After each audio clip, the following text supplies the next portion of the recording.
Welcome back. It's been 2.5 months since Cyclone Nargis devastated Myanmar. Reporting the extent of the disaster and aid effort has been difficult, given foreign journalists aren't allowed access. Well, despite the dangers, CNN's Betty Nguyen and her team ventured into the country and the worst hit Irrawaddy Delta. She filed this report. Just getting into the country was half the battle. Little did I know the rest would be near impossible. We had to devise a plan to bypass multiple military checkpoints and get down to the cyclone devastation. So the only way out of Yangon is through this checkpoint? Yeah. That's a problem, because if we're caught, our team face deportation, even prison time. It's a difficult job to do. It's one of the harder places to shoot and actually tell a story, because you live in fear of yourself being kicked out, but you live in more fear of the people that work for you being arrested and put away for 20 years. That was my photographer. I can't show you his face because he still works in the region. So after days of poring over maps and scouting out routes, we were finally on the move. To get down to the Irrawaddy Delta, we have to leave under the cover of darkness. The last thing we need right now is to be stopped. We hopped from different modes of transportation, all the while feeling like fugitives on the run. It's really the only way to get down there and bypass the checkpoints. It's going to be a long ride.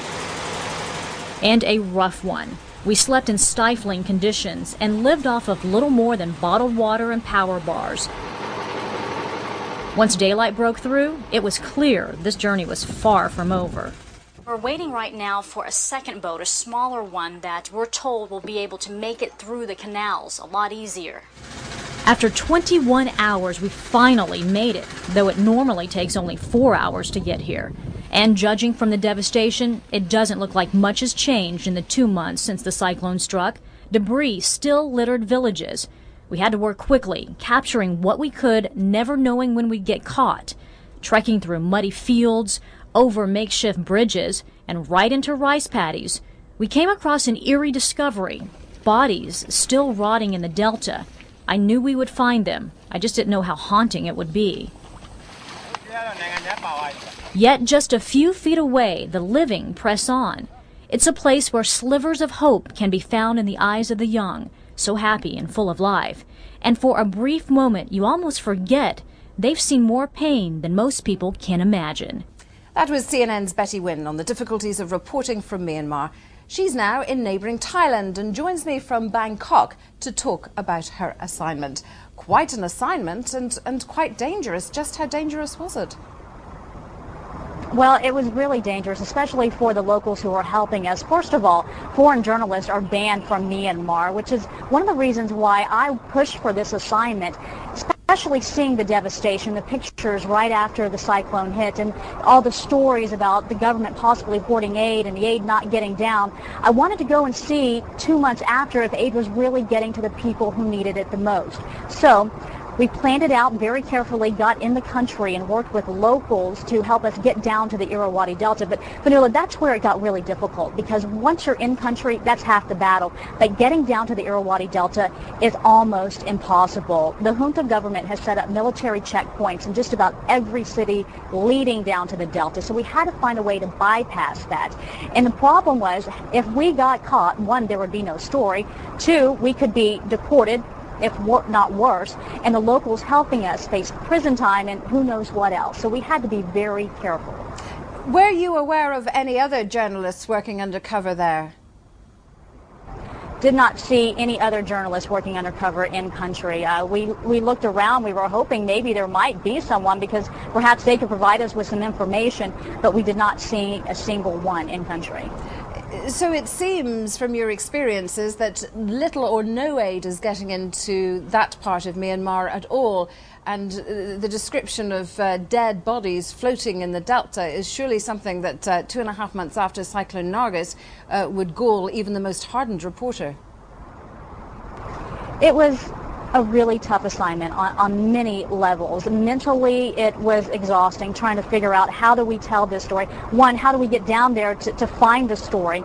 And two, emotionally, once you get down there and you see these rotting bodies 2 months after the cyclone, I mean, these were people. They deserve better. and to see them just sitting there out in the hot sun.